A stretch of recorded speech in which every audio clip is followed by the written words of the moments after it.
राजा और रोहिणी एक कॉलेज में पढ़ते थे और राजा मन ही मन रोहिणी को चाहने लगा था। एक दिन राजा रोहिणी से बात करता है। वो रोहिणी, मैं तुम्हें पसंद करता हूँ, तुम मुझे बहुत अच्छी लगती हो। राजा, मुझे तुम्हारा सीधा और स्पष्ट बात करना बहुत अच्छा लगा। मैं शादी के लिए अपने घर में बात करूंगी। रोहिणी अपने मम्मी पापा से राजा के बारे में बात करती है और दोनों की शादी हो जाती है। शादी के बाद से ही रोहिणी की सास का रवैया ठीक नहीं था। राजा, मुझे आपसे एक बात पूछनी है। मुझे माँ जी का मेरे और तुम्हारे प्रति रवैया ठीक सा नहीं लगता। रोहिणी प्लीज, आज के बाद ऐसी बात कभी मत करना। मेरी माँ भले ही सौतेली है, लेकिन वो मुझे छोटे भाई से भी ज्यादा प्यार करती है। मुझे पता नहीं, मुझे लगा तो बोल दिया। बहुत हो गया रोहिणी, अब मैं अपनी माँ के खिलाफ एक भी बात नहीं सुन सकता। और हाँ, तुम भी मेरी माँ को वैसे ही इज्जत करोगी जैसे मैं करता हूँ। ये बातें रोहिणी की सास चंदा सुन लेती है और अगले दिन जब राजा अपने काम पर चला जाता है, क्यों रे बहू, कल मेरे बेटे को क्या पट्टी पढ़ा रही थी? राजा मेरे वश में है, जैसा मैं बोलूंगी वो वैसा ही करेगा। अगर मैं आज बोलूं कि वो तुझे घर से बाहर निकाल दे तो वो तुझे घर से बाहर निकाल देगा। फिर रोती रहना अपनी फूटी किस्मत को लेकर। ये चली है अपने पति को पाठ पढ़ाने और वहाँ से चली जाती है। एक दिन पता चलता है कि रोहिणी माँ बनने वाली है। ये बात चंदा को पता चलती है। वो अपने छोटे बेटे के पास फोन करती है। बेटा, ये कलमुही तो माँ बनने वाली है। अगर इसका बच्चा हो गया तो राजा की सारी जायदाद का मालिक इसका बच्चा ही होगा। और अभी तो इसके कमाए हुए पैसों से तेरी पढ़ाई भी चल रही है। माँ, आप कैसे भी करके इस बच्चे को मार दो, या आप भैया से सारी जायदाद अपने नाम करवा लो। हाँ बेटा, कुछ ना कुछ तो करना ही होगा। मैं देखती हूँ क्या करना है। ये बातें रोहिणी सुन लेती है। क्या करूँ मैं? अपने इस बच्चे को कैसे भी करके मुझे माँ जी से बचाना होगा। अगले दिन सुबह, ओ बहू, चलो उठो, पार्क में घूमने चलते हैं। वो माँ जी, मुझे डॉक्टर ने ज्यादा चलने के लिए मना किया है। अरे भला ऐसा कौन सा डॉक्टर है जो चलने के लिए ही मना कर रहा है? सब आलस के बहाने हैं। आजकल के डॉक्टर भी अपने पैसे बनाने के चक्कर में कुछ भी बोलते हैं। तभी राजा बोलता है। हाँ रोहिणी, माँ बिल्कुल ठीक बोल रही है। तुम जाओ, माँ के साथ घूम कर आओ। ठीक है। ऐसे ही एक दिन रोहिणी अपने लिए ग्लास में दूध रखकर किसी काम के लिए जाती है। तभी वो देखती है, ये माँ जी मेरे दूध के गिलास में क्या मिला रही हैं? कहीं ये मेरे दूध में जहर तो नहीं मिला रही? रोहिणी जोर से चिल्लाने लगती है। राजा, राजा, राजा जल्दी आओ, देखो देखो माँ जी क्या कर रही हैं। रोहिणी, तुम इतना क्यों चिल्ला रही हो?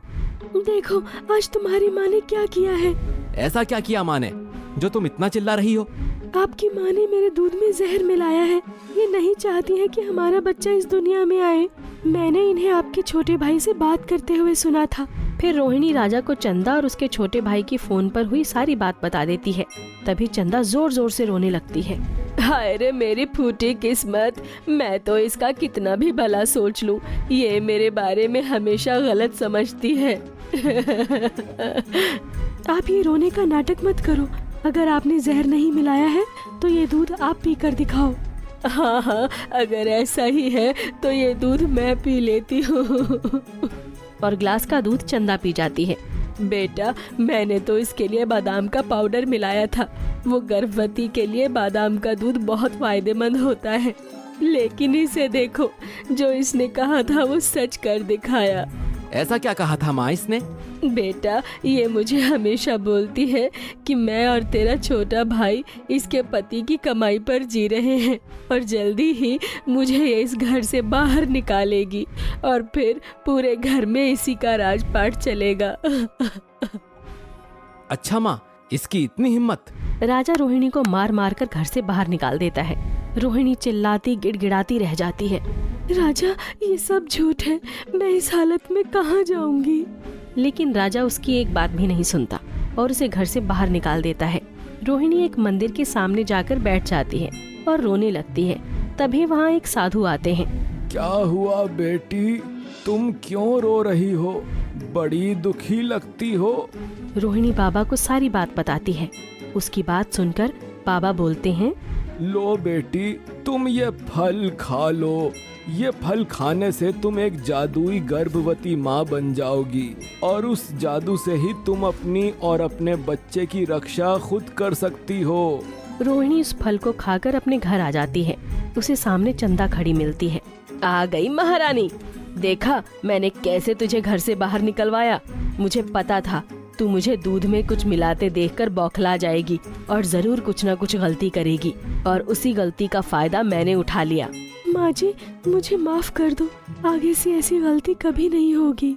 अब आया ऊंट पहाड़ के नीचे, चल अब जा, सारे घर का काम पड़ा है, अब जैसे मैं कहूँ वैसे ही रहना होगा तुझे। रोहिणी बेचारी रोते हुए घर के कामों में लग जाती है। शाम को रोहिणी खाना बनाकर रख देती है। महारानी, अपने पति को खुश करने के लिए खाना बनाया है। और चंदा खाने में बहुत सारा नमक और मिर्ची मिला देती है। फिर रोहिणी दोनों को खाना डालकर देती है। उसे खाने में मिर्च मिलाते रोहिणी देख लेती है। अच्छा, अब ये चाल चली जा रही है। और रोहिणी खाने पर एक हाथ फेरती है और सारा खाना जादू से सही हो जाता है। अब ये खाना बिल्कुल पहले जैसा हो गया है। अब देखती हूँ माँ जी को।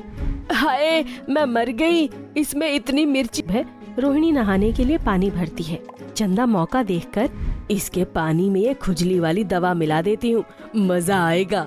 चंदा पानी में दवा मिला देती है और जाकर पूजा में लग जाती है।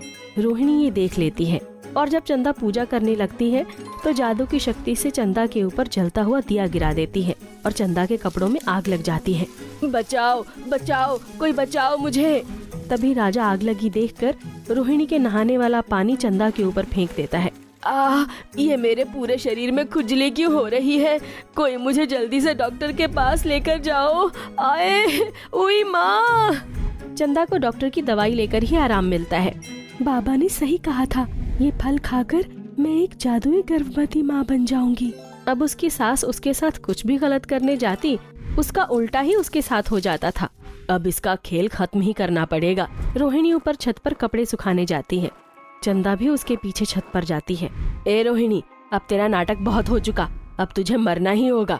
अगर यही सब चलता रहा तो तू मुझे ही मार डालेगी। उसे ऊपर से धक्का मारने के लिए आगे बढ़ती है। तभी रोहिणी अपने हाथ से जैसे ही उसे रोकने की कोशिश करती है, चंदा दूर जाकर गिरती है। हाय रे, मेरी कमर टूट गई। ये दूर खड़ी खड़ी कैसे जादू कर रही है? अब मैं एक जादुई गर्भवती माँ हूँ और आप अब मेरे साथ कुछ भी बुरा करने की कोशिश करेंगी तो जादू से उल्टा आपका ही बुरा हो जाएगा। अच्छा, मैं देखती हूँ तेरा जादू। और ऐसा बोलकर पास में पड़ा डंडा उठाकर रोहिणी की तरफ फेंक मारती है। तभी वो डंडा रोहिणी के धीरे से लगकर वापस चंदा के सर पर जा लगता है। हाय रे, मेरा सर फट गया, मेरी बहू ने मेरा सर फोड़ दिया, बचाओ कोई मुझे। तभी पास की छत से एक पड़ोसन बोलती है। अरे ओ चंदा, तेरी बहू ने तेरा सर फोड़ दिया, ये तू अपनी बहू को मारने के लिए पीछे पड़ी थी। देख, तेरी सारी करतूत इस मोबाइल में कैद कर ली मैंने। शाम को राजा के घर आते ही पड़ोसन वो बनाई हुई वीडियो राजा को दिखाती है। मुझे माफ कर दो रोहिणी, मैं माँ के प्यार में अंधा हो गया था। राजा, इसमें तुम्हारी कोई गलती नहीं है। तुम्हारी सौतेली माँ है ही इतनी चालाक।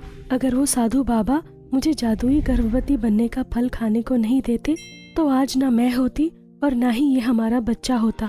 फिर रोहिणी और राजा अलग जाकर खुशी खुशी रहने लगते हैं।